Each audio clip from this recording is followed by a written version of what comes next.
যুক্তরাষ্ট্রের পররাষ্ট্রমন্ত্রী Marco Rubio সম্প্রতি জেরুজালেমে সফর করেছেন, যেখানে তিনি ইহুদিদের পবিত্র স্থান ওয়েস্টার্ন ওয়াল সহ বেশ কিছু গুরুত্বপূর্ণ স্থান পরিদর্শন করেছেন এবং ইসরায়েলি নেতাদের সাথে বৈঠকও করেছেন। এই সফরটি এমন এক সময় হয়েছে যখন গাজায় ইসরায়েলি হামলার তীব্রতা বেড়েছে। উপত্যকার অধিবাসীদের গাজা শহর ছেড়ে উত্তরের আল মাওয়াসির দিকে যেতে বাধ্য করা হচ্ছে এবং কাতারে হামাস নেতাদের উপর ইসরায়েলি বোমা হামলা ও কূটনৈতিক উত্তেজনা সৃষ্টি হয়েছে।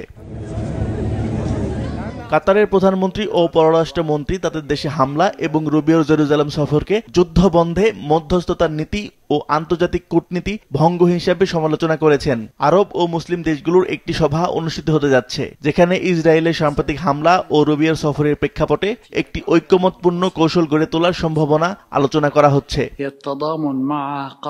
ওয়ালটন এখন দেশের সীমানা পেরিয়ে পৌঁছে গিয়েছে 50টিরও বেশি দেশে। ওয়ালটন, ঘরে ঘরে বিশ্বজুড়ে।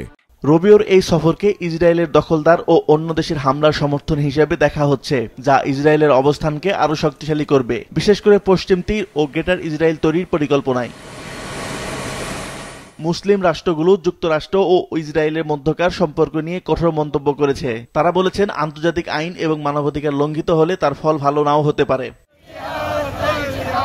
অনেক মুসলিম রাষ্ট্রের সাধারণ মানুষ সোশ্যাল মিডিয়া ও মিছিল করে মার্কো রুবিওর সফর ও ইসরায়েলের সাম্প্রতিক হামলার বিরুদ্ধে প্রতিবাদ করেছেন। রুবিওর এই সফর মুসলিম বিশ্বের মধ্যে বিশ্বাসের অভাবকে আরও বাড়াতে পারে, বিশেষ করে যারা মনে করেন পশ্চিমা দেশগুলো ইসরায়েলের নীতিকে ন্যায্যভাবে নিয়ন্ত্রণ করছে না। কূটনৈতিক ছেদ ও রাজনৈতিক চাপ বাড়তে পারে, যা ইসরায়েলের নীতিতে পরিবর্তন আনতে বাধ্য করবে। পশ্চিম তীর নিয়ে পরিকল্পনা, মানবাধিকার প্রশ্ন, যুদ্ধবন্ধ ইত্যাদি বিষয়ে মুসলিম লীগ, আরব লীগ এবং মুসলিম দেশগুলোর সংগঠনের মাধ্যমে আন্তর্জাতিক চাপ বাড়াতে পারে, বিশেষ করে জাতিসংঘ ও অন্যান্য মানবাধিকার সংস্থার প্রতি।